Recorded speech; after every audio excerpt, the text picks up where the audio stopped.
So lately, I've been getting a lot of comments and messages from you all asking about one of the featured guest stars on my channel. No, not my boyfriend, Ruben. It's the pole wrap. This person asks, do you still use it? This person says, haven't seen it for a while. And this Kelsey says, there's a reason for that.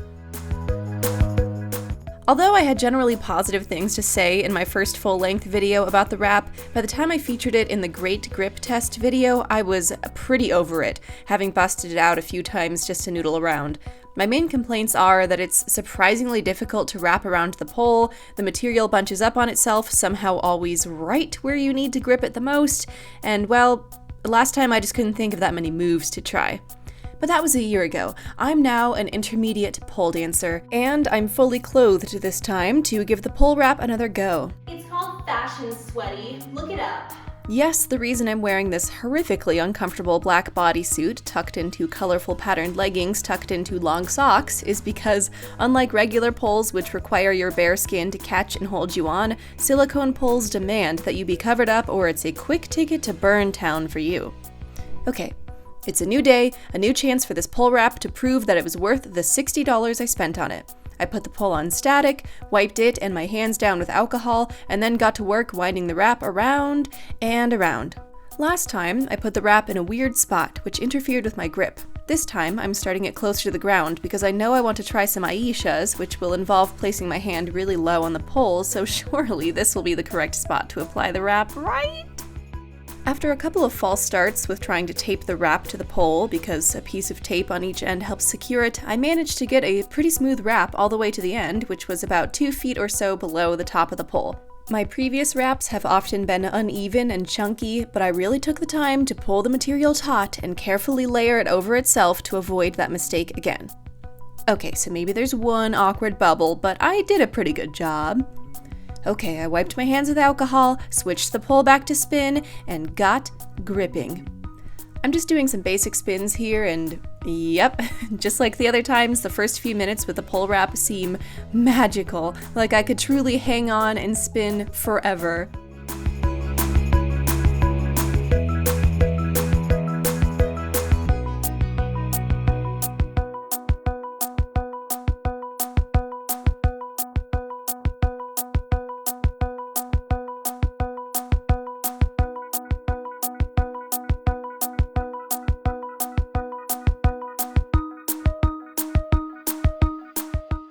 My next challenge was a flag, which I tried the first time around and shocked myself because I was able to hold it much longer than without the wrap.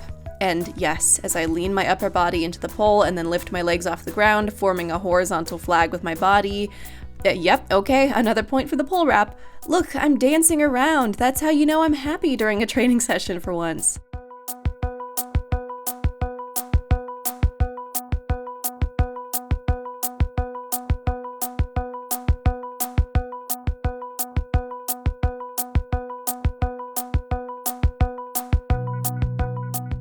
The flag on the other side lasted even longer. I started to wonder if I'd be holding this position forever, if I'd spend the rest of my life taking meals and even sleeping in this muscly show-off move.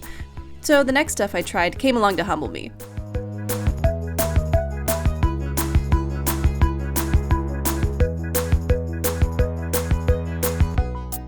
I did a couple of split grips and sure, they were fine, although I'm strong enough now to just do them on the regular pole, and then I tried some airwalks and the flaw in my wrapping plan became apparent. To get the wrap low enough to the ground to try the Aishas, I had to sacrifice wrapping higher up. And, of course, right where the wrap ended was where I wanted to put my hand for all of these split grip moves. I swear there's literally no good place to put this stupid thing, but whatever, it's fine. Okay, here's a move I had absolutely no business trying, a twisted grip handspring / lift into an iron X / whatever it is where one arm twists to grip the front of the pole and the other arm braces much lower, and then you lift your full weight off the ground and try to remain perpendicular to the floor. Nobody has taught me this. I've just seen it online, and it's legendarily one of the hardest pole moves, so of course with the wrap I thought I'd give it a go. I even switched the pole to static to try it again. And you know what? It really bothered my shoulder.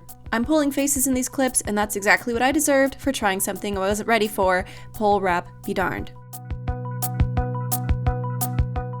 I also tried a hands-only climb, where you sit at the base of the pole with your legs straddled and try to pull up using only your upper body.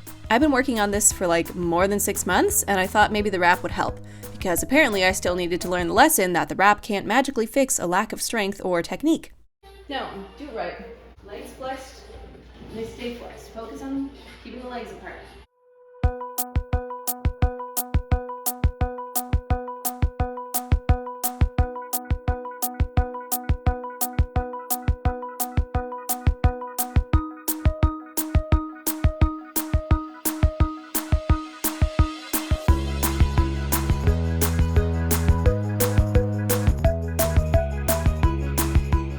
But it did magically allow me to hold a shoulder mount for half a century, long enough to add a little flair in the air.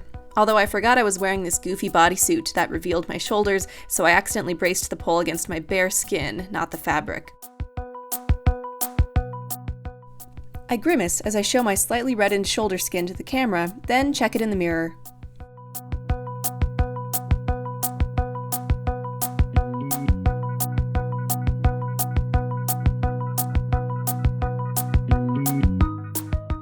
The shoulder mount on the other side didn't last as long, and then I decided to move on to the very reason that I busted out this pole wrap again, training for my Aishas. To prep for this upside-down weight-bearing move, you have to invert your body, then straighten both your legs upside down on the pole, securing it between your knees or thighs or whatever, and then you can reach down with one hand near your face and the other near your belly button and push off with the bottom hand. I'd gotten past those steps on the regular old pole, so I was excited to move to the next phase with my cool wrap. But, I tried to get into the inverted crucifix and what's this? The wrap grabbed my leggings and instead of letting me get a grip, just plummeted me face first towards the ground? I tried to get back into position from the awkward handstand I used to save myself, but this attempt was ruined already.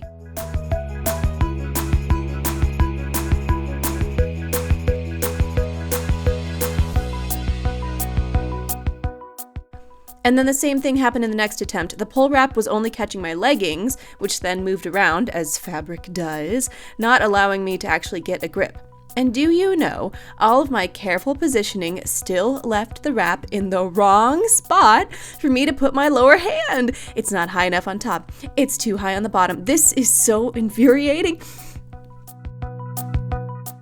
I even ripped off my socks to see if I could use my foot skin to hang on better, but I just got stuck in an even more awkward position.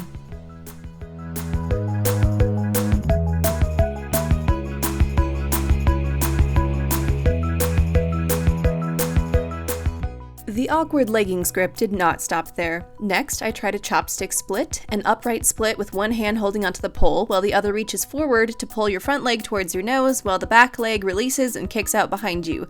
These are really hard and require a lot of active flexibility, but if you've got a pole wrap that will grab the crotch of your leggings and hold onto that, sticking you into position, you might at least be able to hang on a little longer with your bad form.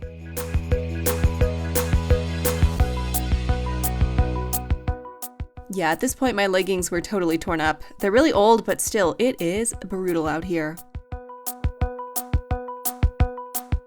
Time for some more positivity. The first time I got out the pole wrap, I was elated to find I could hold a teddy, a very frustrating position that involves placing the pole in your armpit and reaching your arm forward to grab your straddled legs, therefore only really holding on by your pit. I can never do it on a regular pole because my pits are too darn sweaty, but the wrap really came in clutch.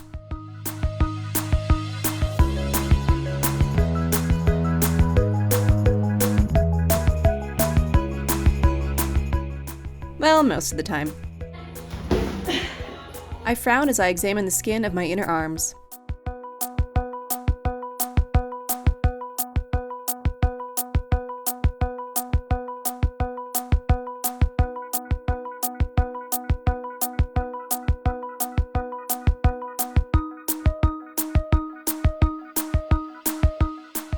Why was I not wearing long sleeves to cover my poor fragile inner arm skin? I just don't know. Okay, back to seething rage. I tried a Cupid, my actual least favorite move ever created, which requires you to place one knee against the pole and then brace with your lower foot and then just sign a pact with the devil to allow you to release your hands and only hold on with those things. Nothing has ever helped me to get into this position, and the pole wrap was no exception today. Try as I might, I could not find purchase with my socked foot, even though silicone is the grippiest material you can put on a pole.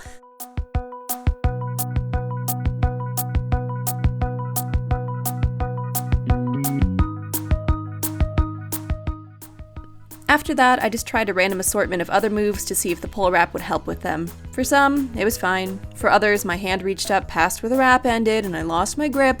The wrap, as always, was just a tool to help enhance a training session, not a miracle cure.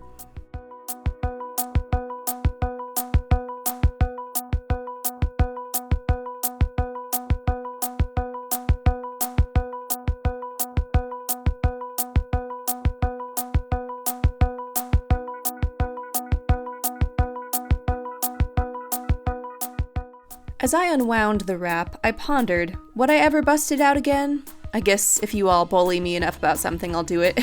But I think I'd rather just keep working on my moves with the regular pole, slathering myself in eye tack and dry hands and tears until I get it right. So, for the second time, that's a wrap. Bye! The subscribe button appears on the right. A suggested video and playlist appear on the left.